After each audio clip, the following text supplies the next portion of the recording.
NanoHub U, online instruction. Hey everyone, welcome to lecture 414. So now we're going to talk about more on thermal transport. So remember last time that we had actually constructed this equation for thermal transport, and it basically has three terms. The first being the rate of change of either temperature or total heat as a function of time. Okay, so this is the net rate of change, and depends on two factors. One is basically the heat flow through the surface, and then one is the internally generated heat or loss of heat. Okay, so that's quantified as Q. And then furthermore, we said the surface flow of heat usually looks something like minus K times the gradient of T, and that's called Fourier's law. And we said that usually that's a very good approximation for what's really happening in most thermally conductive systems, but we may have to account for interfaces and a few other non-idealities. So then if we want to actually solve this numerically, of course, we could write down analytical solutions for a few problems, and that has been done, certainly. But in a real and very complicated experimental system, it's oftentimes very hard to get exact solutions. So again, we want to go to finite element type method to allow ourselves to have both regions which are fairly flat and boring, where not much is happening, and then maybe there are a few interfaces and very, very thin regions that we need to model very carefully.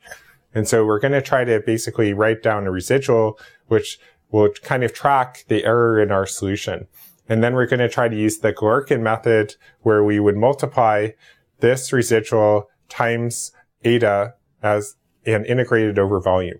And then remember that we said eta are basically our trial functions, and then each of these is like a single finger that's pushing down on a balloon, basically forcing our whole solution into a box and trying to make it as accurate as we can. And so then if we take this whole solution for eta times RB, right, and then we integrate it by parts, then we can follow the same procedure we followed in the mechanical example that we had a few lectures ago, and then we can drop the boundary conditions, and then we'll get something like this.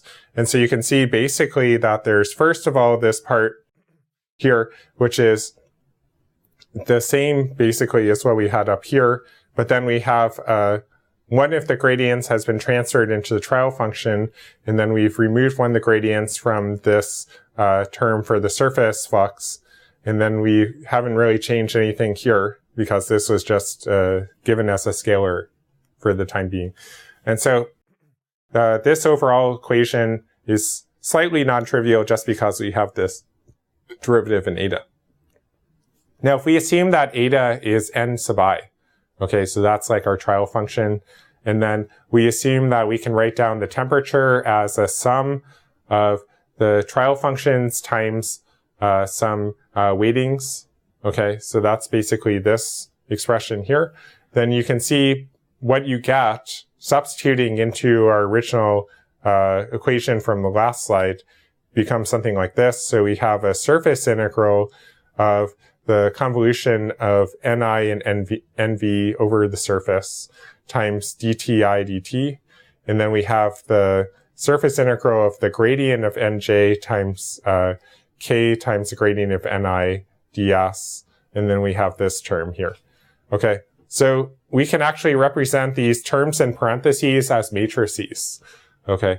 And so that's very important because then it allows us to write down what looks like a much simpler equation, which you can see is basically a first order differential equation in a linear algebra representation.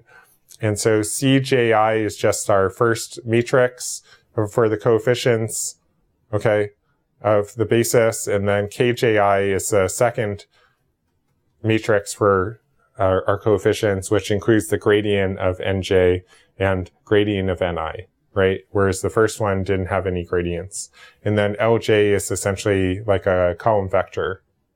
Okay, so this means that we have a fairly straightforward approach where we have one matrix times the first derivative in time plus the second matrix times the temperature itself. So that's what we're trying to solve for directly. Equals some sort of column vector, which is setting a boundary condition, essentially. So we have a solution method, but before we try to actually solve everything, I'm going to first go through the third form of heat transfer to give you full context of what could be happening here. Okay, so radiative transfer is certainly a very important transfer mechanism, and it's happening through photon emission. And so then, of course, that connects most closely with the rest of this class and is probably the main motivation for bringing it up in the first place, this whole topic. But then for a black body, as you can see, there's this Stefan Boltzmann law that predicts that as a function of temperature, the net power emitted will go like the fourth power of temperature. Okay. And so this gives you this power P per unit area that goes like sigma, the Stefan Boltzmann constant, times T to the fourth. And sigma itself is not actually that big of a number. But of course, the total power emitted can be very large if you have a high enough temperature, like the surface of the sun, right?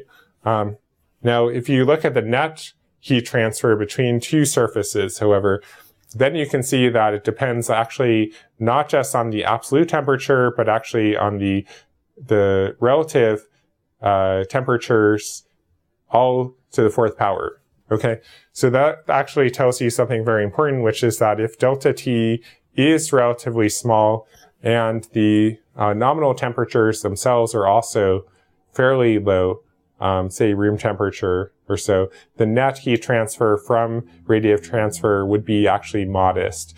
And so that actually tells us there are two regimes, broadly speaking, one in which convection and conduction are important, which is kind of the standard condition, like when you're close to room temperature and things are slightly warmer or colder, which is still important.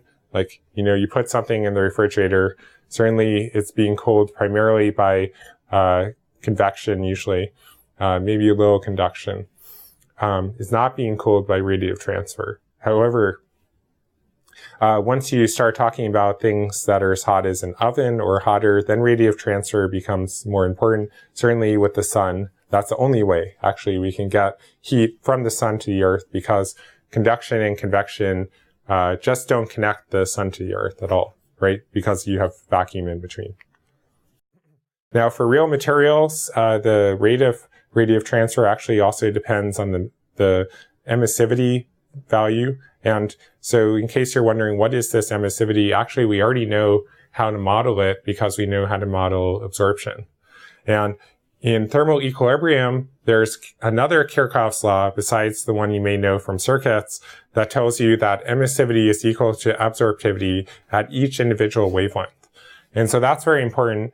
And basically, it's a restatement or a lemma that's derived from the second law of thermodynamics that tells you that you must have, if you have very low absorptivity, you also must have low emissivity.